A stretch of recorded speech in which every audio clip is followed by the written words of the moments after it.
সাল্লাল্লাহু আলাইহি ওয়াসাল্লাম কত সালে জন্মগ্রহণ করেছে, কোন মাসে জন্মগ্রহণ করেছে, কত তারিখে জন্মগ্রহণ করেছে, জ্যোতির্বিজ্ঞানী যারা ছিল তারা গবেষণা করেছে। কেউ কেউ মত দিয়েছেন 2 রবিউল আউয়ালে আল্লাহ রাসূল জন্মগ্রহণ করেছেন, কেউ কেউ মত দিয়েছে 8 রবিউল আউয়ালে জন্মগ্রহণ করেছেন, কেউ কেউ মত দিয়েছে 9 রবিউল আউয়ালে জন্মগ্রহণ করেছে। কিন্তু এই 9 রবিউল আউয়ালটাকে সবচেয়ে বেশি শক্তিশালী মত হিসেবে, যেটা ইবনে কাসির রাহিমাহুল্লাহ, ইবনে হাজার আসকালানী রাহিমাহুল্লাহ সহ এবং তুরস্কের যেটা দিয়েছেন যে আল্লাহ রাসূল সাল্লাল্লাহু আলাইহি ওয়াসাল্লাম 9 রবিউল আউয়ালে জন্মগ্রহণ করেছে। এই ব্যাপারে মতামত ঐতিহাসিকদের মতামতটা বেশি গুরুত্বপূর্ণ এবং শক্তিশালী। এরপর আল্লাহ রাসূল সাল্লাল্লাহু আলাইহি ওয়াসাল্লামকে 11 রবিউল আউয়ালে কথা আছে, এবং আল্লাহ রাসূল সাল্লাল্লাহু আলাইহি ওয়াসাল্লাম জন্মের তারিখটা 12 রবিউল আউয়ালে কথা, 17 রবিউল আউয়ালে কথা বলা হয়েছে। কেউ কেউ রবিউল আউয়ালকে বাদ দিয়ে রমজান মাসের কথা বলেছে, আল্লাহ রাসূল রমজান মাসে জন্মগ্রহণ করেছে। এই জন্য আল্লাহ রাসূল সাল্লাল্লাহু আলাইহি ওয়াসাল্লামের জন্ম তারিখটা কবে সেটা কেন বলা হচ্ছে না?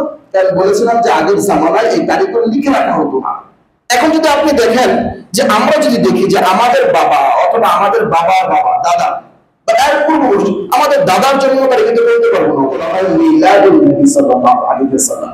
মিলাদ মানে জন্ম তারিখ, মিলাদ মানে কি? জন্ম তারিখ। মিলাদুন নবী মানে হলো রাসূল সাল্লাল্লাহু আলাইহি ওয়াসাল্লামের জন্ম তারিখ। রাসূল সাল্লাল্লাহু আলাইহি ওয়াসাল্লাম যে তারিখে জন্মগ্রহণ করেছেন ওই তারিখটাকে বলা হয় মিলাদুন নবী সাল্লাল্লাহু আলাইহি ওয়াসাল্লাম। এখন কথা হলো যে মিলাদুন নবী সাল্লাল্লাহু আলাইহি ওয়াসাল্লামে আমাদের করণীয় কি? মিলাদুন নবী সাল্লাল্লাহু আলাইহি ওয়াসাল্লাম ধরে নিলাম 12 রবিউল আউয়ালে আল্লাহ রাসূল সাল্লাল্লাহু আলাইহি ওয়াসাল্লাম দুনিয়াতে আগমন করেছেন। 12 রবিউল আউয়ালকে আমরা মেনে নিলাম যে আল্লাহ রাসূল সাল্লাল্লাহু আলাইহি ওয়াসাল্লামের জন্ম তারিখ। তাহলে এই দিনটাতে আমাদের করণীয় কি? কোরআন হাদিসের কোথাও দলিল আছে কিনা যে এই দিনে কোনো করণীয় আছে? আল্লাহ রাসূল পালন করেছেন কিনা? আল্লাহ রাসূল তো জীবিত ছিলেন, জন্ম নেওয়ার পরে প্রায় 63 বছর পর্যন্ত জীবিত ছিলেন। জন্ম নেওয়ার পর 23 বছরের নবুয়ত পেয়েছেন তিনি। এই 23 বছরের নবুয়তে কোনদিন পালন করেছে কিনা? বালেগ হওয়ার পর নবুয়তের 40 বছর, সেই 40 বছরের মধ্যে কোনদিন পালন করেছে কিনা একটা দলিল দেখা কোরআন হাদিসে নেই। তবে একটা কথা আছে যে আল্লাহ রাসূল সাল্লাল্লাহু আলাইহি ওয়াসাল্লাম সোমবারে রোজা রাখতেন। কি রাখতেন? সোমবারে রোজা রাখতেন। সাহাবায়ে কেরাম জিজ্ঞাসা করলেন যে আল্লাহ রাসূল আপনি সোমবারে কেন রোজা রাখেন? বললেন সোমবারে রোজা রাখি কারণ এই দিনে আল্লাহ তাআলা আমাকে দুনিয়াতে পাঠিয়েছিলেন, এইজন্য এই দিনটাকে শুকরিয়া আদায় করার জন্য আমি রোজা রাখি। এইজন্য যে যে দিনে জন্মগ্রহণ করেছে এই দিনটা, কারণ এই জন্মের দিনটা অনেক কষ্টের, সে দুনিয়াতে এসেছে, অনেকে জন্মের সময় মারা যায়, যেহেতু আল্লাহ তাআলা তাকে জীবিত রেখেছে এই জন্য তার দায়িত্ব হলো আল্লাহ তাআলার কৃতজ্ঞতা জ্ঞাপন করা। এই জন্য আল্লাহ হাবিব সাল্লাল্লাহু আলাইহি ওয়াসাল্লাম ওই দিনে সিয়াম পালন করেছে। ওই দিনে কি করেছে? সিয়াম পালন করেছে। আপনারা যদি মন দিয়ে সোমবার রোজা রাখেন, কিন্তু এটাকে ঈদে মিলাদুন নবী, ঈদ মানে হলো আনন্দ, আর মিলাদুন নবী সাল্লাল্লাহু আলাইহি ওয়াসাল্লাম হলো রাসূলের জন্ম তারিখ, আর রাসূলের জন্ম তারিখকে কেন্দ্র করে আনন্দ উল্লাস করা, যেটাকে আরেকটা ভাষায় বলে জশ্নে জুলুসে ঈদে মিলাদুন নবী। অর্থাৎ ঈদে মিলাদুন নবীটাকে আনন্দের সাথে উল্লেখ করে বিভিন্ন গান বাজনার মাধ্যমে, বিভিন্ন মিছিল করে, বিভিন্ন মিটিং করে, আয়োজন করে শিরনিটাকে খাওয়া, এগুলো ইসলাম কখনোই সমর্থন করে না। যদি এটাকে কেউ ইবাদত মনে করে থাকে তাহলে সেটা হবে শিরক, এবং এই শিরকযুক্ত ইবাদতের কারণে এটাকে যদি কেউ নেকির কাজ মনে করে থাকে তাহলে এর জন্য সে গুনাহগার হবে। তাই আল্লাহর হাবিব সাল্লাল্লাহু আলাইহি ওয়াসাল্লাম বলেছেন এবং জীবন বড় করে দিয়েছেন, কোন জীবন জন্ম বার্ষিকী কিংবা কোন মৃত্যু বার্ষিকীর কথা ইসলাম কখনোই সাপোর্ট করেনি। ইসলামে এর কোনো অস্তিত্ব নেই। ইসলামে এটা যারা পালন করবে তারাও এটা গুনাহগার হবে। বিশেষ করে রাসূল সাল্লাল্লাহু আলাইহি ওয়াসাল্লামের জন্ম তারিখকে কেন্দ্র করে যারা জশ্নে জুলুসে ঈদে মিলাদুন নবী পালন করবে তারা সমস্ত আমলটাকে শিরক যুক্ত করে ফেলবে, আর শিরক যুক্ত করার কারণে সে নিজেই গুনাহগার হবে। যাদেরকে এই সমস্ত আমল করতে সহযোগিতা করবে তারাই গুনাহগার হবে। আর যারা এই দিনকে কেন্দ্র করে বিভিন্ন খিচুড়ির আয়োজন করবে, মিষ্টির আয়োজন করবে, তাদের এই টাকাটাও গুনাহের মধ্যে দেওয়া হবে। তাদের টাকাটাও কি করা হবে? গুনাহের মধ্যে দেওয়া হবে। আপনি খাওয়াতে চান এমনি খাওয়ান, আপনাকে জন্ম তারিখ উল্লেখ করে কেন খাওয়াতে হবে? আপনার রাসূলের নামে খাওয়াবেন এমনি খাওয়ান, এই 12 তারিখকে কেন্দ্র করে কেন খাওয়াতে হবে? যেটাকে ইসলাম সাপোর্ট করে না। আল কারীমে বলেন قل إنما أنا بشر مثلكم يوحى إلي أنما إلهكم إله واحد।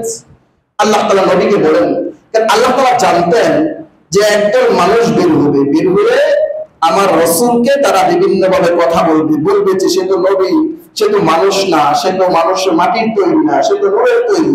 এই জন্য আল্লাহ তাআলা আরো 1400 বছর আগে স্পষ্ট ভাষায় তার যা কিছু আছে, আল্লাহর পৃথিবীর বুকে যত প্রাণী আছে, বলবেন যে একটা সাপ সে কি করে কামড় দিয়ে মানুষকে মেরে ফেলে, তাহলে এর আমার মানুষের সেবার জন্য কেন সৃষ্টি করলেন? এর মধ্যে আল্লাহ মানুষের সেবা রেখে দিয়েছে।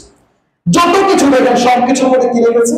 আল্লাহ তাআলা মানুষের সেবা করার জন্য রেখে দিয়েছে। এই জন্য এই সমস্ত মাখলুক, চাই সে ফেরেশতা হোক, চাই সেটা কোনো প্রাণী হোক, চাই সেটা গাছপালা হোক, সব কিছুর মর্যাদা হবে মানুষের নিচে। সবকিছুর মর্যাদা কার নিচে? মানুষের নিচে।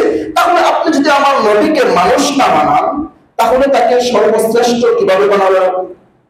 তাহলে তাকে সর্বশ্রেষ্ঠ বানানোর কোনো সুযোগ থাকবে না। সর্বশ্রেষ্ঠ বানাতে হলে তাকে আগে মানুষ বানাতে হবে। কি করতে হবে? আল্লাহ তাআলা বলেছেন, আমি সমস্ত মানব জাতিকে মাটি থেকে সৃষ্টি করেছি। এই কথা বলেন যে আমি মানুষকে নূর থেকে সৃষ্টি করেছি, এই কথা বলেনি। যদি বলতো তাহলে ওই জামানায় ইবলিসকে যখন আনা হয় সামনে, হযরত আদম আলাইহিস সালাতু ওয়াস সালামকে সৃষ্টি করেছে, সৃষ্টি করে বললেন উসজুদু লি আদম, আদমকে সিজদা করো। তখন শয়তান কি বলল, ইবলিস কি বলল যে আমি কেন সিজদা করব? খালাকতানি মিন নারি ওয়া খালাকতাহু মিন তিন, তুমি কি করেছো? আমাকে মাটি থেকে সৃষ্টি, আমাকে আগুন থেকে সৃষ্টি করেছো, আর তাকে তুমি মাটি থেকে সৃষ্টি করেছো। আর আগুনের কাজ হলো উপরে উঠে যাওয়া, আর মাটির কাজ হলো নিচে পড়ে থাকা। সুতরাং আগুন কেন মাটিতে সিজদা করবে? তাহলে এই জিন্নাত যারা আছে, জিন জাতি, তাদেরকে আল্লাহ তাআলা আগুন থেকে সৃষ্টি করেছে, আর মানব জাতিকে আল্লাহ তাআলা সৃষ্টি করেছে মাটি থেকে। এই দুইটা উপাদানের কথা আছে, এর বাইরে কোনো উপাদান তো আল্লাহ তাআলা বলেননি। তাহলে কোথেকে আবিষ্কার করলেন আপনারা? এটা আবিষ্কার করার কোনো সুযোগ নেই।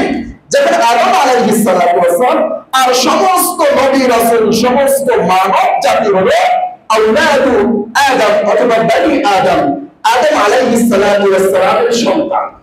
সমস্ত নবীরা কার সন্তান? আদম আলাইহিস সালাতু ওয়াস সালামের সন্তান। আর আদম আলাইহিস সালাতু ওয়াস সালাম যেহেতু মাটি থেকে তৈরি করেছে, তাহলে সমস্ত মানব জাতিও মাটি থেকে তৈরি হয়েছে। এর মধ্যে কি নেই? কোনো সন্দেহ নেই। তাহলে রাসূল সাল্লাল্লাহু আলাইহি ওয়াসাল্লাম যেহেতু বিশেষ মানুষ ছিল, বিশেষ মানব, আল্লাহ রাসূল সাল্লাল্লাহু আলাইহি ওয়াসাল্লাম যেহেতু নবী এবং রাসূল ছিলেন, আল্লাহ রাসূল সাল্লাল্লাহু আলাইহি ওয়াসাল্লাম যেহেতু সমস্ত নবীদের লিডার ছিলেন, সমস্ত রাসূলদের সাইয়্যিদ নেতা ছিলেন, সমস্ত রাসূলদের ইমাম ছিলেন, এইজন্য ওনার মর্যাদা হলো সবচেয়ে বেশি। ওনার মর্যাদা হলো সবচেয়ে বেশি। এবং প্রত্যেকটা যুগে যত নবী রাসূলকে আল্লাহ তাআলা পাঠিয়েছেন, ওই জামানার মানুষদের মধ্য থেকে আল্লাহ তাআলা পাঠিয়েছেন, বাহির থেকে পাঠায় নাই। কারণ বাহির থেকে কেন পাঠায় নাই? তখন ওই এলাকার মানুষ বলতে পারতো যে আমাদের কাছে যে নবী এসেছে সে তো ফেরেশতা, সে তো ওই সমস্ত আমল করতে পারে, আমরা মানুষরা কিভাবে আমল করবো, এরকম যুক্তি সে দিতে পারতো। যখন মানুষ থেকে পাঠিয়েছে তখন আর সেই যুক্তি দেওয়ার কোনো সুযোগ ছিল না। এভাবে আল্লাহ রাসূল সাল্লাল্লাহু আলাইহি ওয়াসাল্লাম যখন দুনিয়াতে আগমন করে, আল্লাহ রাসূল সাল্লাল্লাহু আলাইহি ওয়াসাল্লাম কত সালে জন্মগ্রহণ করেছে, কোন মাসে জন্মগ্রহণ করেছে, বিষয়ে কত সপ্তাহ বলেছিলাম।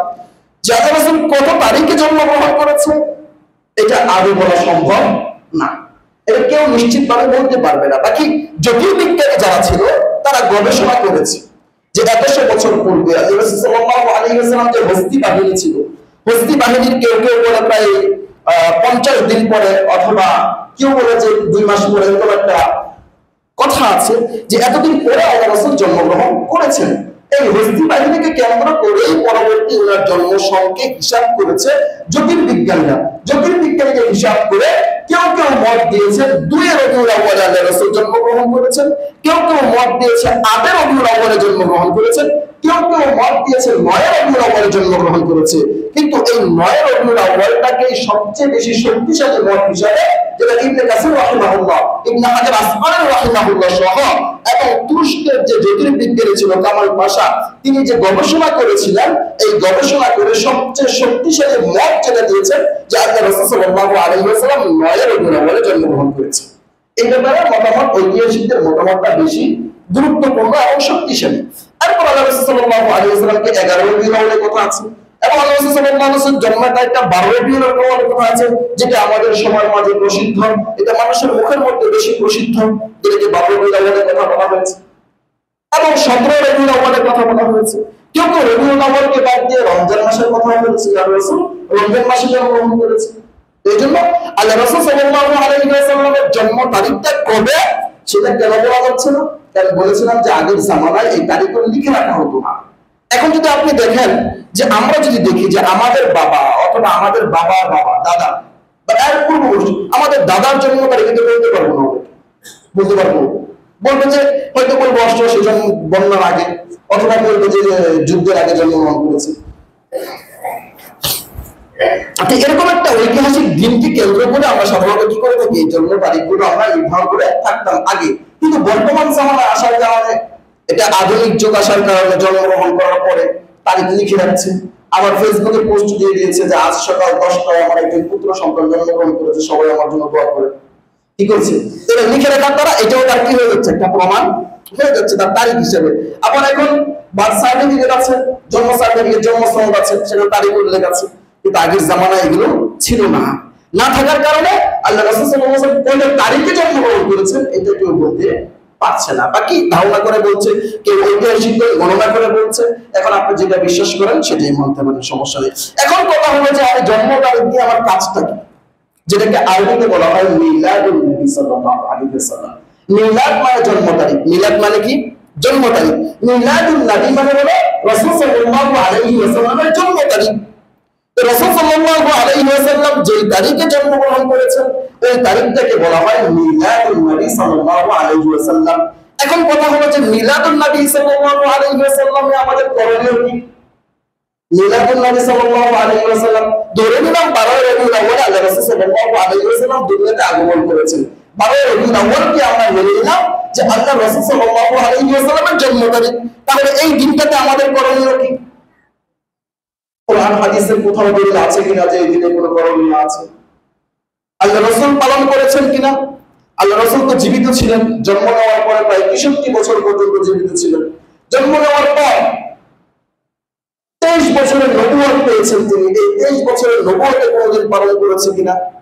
বালেগ হওয়ার পর নবুয়তের 40 বছর, সেই 40 বছরের মধ্যে কোনদিন পালন করেছে কিনা একটা দলিল দেখা কোরআন হাদিসে নেই। তবে একটা কথা আছে যে আল্লাহ রাসূল সাল্লাল্লাহু আলাইহি ওয়াসাল্লাম সোমবারে রোজা রাখতেন। কি রাখতেন? সোমবারে রোজা রাখতেন। সাহাবায়ে কেরাম জিজ্ঞাসা করলেন যে হে আল্লাহর রাসূল, আপনি সোমবারে কেন রোজা রাখেন? বলবে সোমবারে রোজা রাখি কারণ এই দিনে আল্লাহ তাআলা আমাকে দুনিয়াতে পাঠিয়েছিল, এইজন্য এই দিনটাকে শুকরিয়া আদায় করার জন্য আমি রোজা রাখি। এইজন্য যে দিনে জন্মগ্রহণ করেছে এই দিনটা, কারণ এই জন্মের দিনটা অনেক কষ্টের, সে দুনিয়াতে এসেছে, অনেকে জন্মের সময় মারা যায়, যেহেতু আল্লাহ তাআলা তাকে জীবিত রেখেছে এই জন্য তার দায়িত্ব হলো আল্লাহ তাআলার কৃতজ্ঞতা জ্ঞাপন করা। এই জন্য আল্লাহ হাবিব সাল্লাল্লাহু আলাইহি ওয়াসাল্লাম ওই দিনে সিয়াম পালন করেছে। ওই দিনে কি করেছে? সিয়াম পালন করেছে। আপনারা যদি মন দিয়ে সোমবারে রোজা রাখেন, কিন্তু এটাকে ঈদে মিলাদুন নবী, ঈদ মানে হলো আনন্দ, আর মিলাদুন নবী সাল্লাল্লাহু আলাইহি ওয়াসাল্লাম হলো রাসূলের জন্ম তারিখ। আর রাসূলের জন্ম তারিখকে কেন্দ্র করে আনন্দ উল্লাস করা, যেটাকে আরেকটা ভাষায় বলে জশ্নে জুলুসে ঈদে মিলাদুন নবী, অর্থাৎ ঈদে মিলাদুন নবীটাকে আনন্দের সাথে উল্লেখ করে বিভিন্ন গান বাজনার মাধ্যমে, বিভিন্ন মিছিল করে, বিভিন্ন মিটিং করে, আয়োজন করে শিরনিটাকে খাওয়া, এগুলো ইসলাম কখনোই সমর্থন করে না। যদি এটাকে কেউ ইবাদত মনে করে থাকে তাহলে সেটা হবে শিরক, এবং এই শিরকযুক্ত ইবাদতের কারণে এটাকে যদি কেউ নেকির কাজ মনে করে থাকে তাহলে এর জন্য সে গুনাহগার হবে। কারণ আল্লাহর হাবিব সাল্লাল্লাহু আলাইহি ওয়াসাল্লাম বলেছেন এবং জীবন বড় করে দিয়েছেন, কোন জীবন জন্ম বার্ষিকী কিংবা কোন মৃত্যু বার্ষিকীর কথা ইসলাম কখনোই সাপোর্ট করেনি। ইসলামে এর কোনো অস্তিত্ব নেই। ইসলামে এটা যারা পালন করবে তারাও এটা গুনাহগার হবে। বিশেষ করে রাসূল সাল্লাল্লাহু আলাইহি ওয়াসাল্লামের জন্ম তারিখকে কেন্দ্র করে যারা জশ্নে জুলুসে ঈদে মিলাদুন নবী পালন করবে তারা সমস্ত আমলটাকে শিরকযুক্ত করে ফেলবে, আর শিরকযুক্ত করার কারণে সে নিজেই গুনাহগার হবে। যাদেরকে এই সমস্ত আমল করতে সহযোগিতা করবে তারাও গুনাহগার হবে। আর যারা এই দিনকে কেন্দ্র করে বিভিন্ন খিচুড়ি আয়োজন করবে, মিষ্টির আয়োজন করবে, তাদের এই টাকাটাও গুনাহের মধ্যে দেওয়া হবে। তাদের এই টাকাটাও কি করা হবে? গুনাহের মধ্যে দেওয়া হবে। আপনি খাওয়াতে চান এমনি খাওয়ান, আপনাকে জন্ম তারিখ উল্লেখ করে কেন খাওয়াতে হবে? আপনার রাসূলের নামে খাওয়াবেন এমনি খাওয়ান, এই 12 তারিখকে কেন্দ্র করে কেন খাওয়াতে হবে? যেটাকে ইসলাম সাপোর্ট করে না।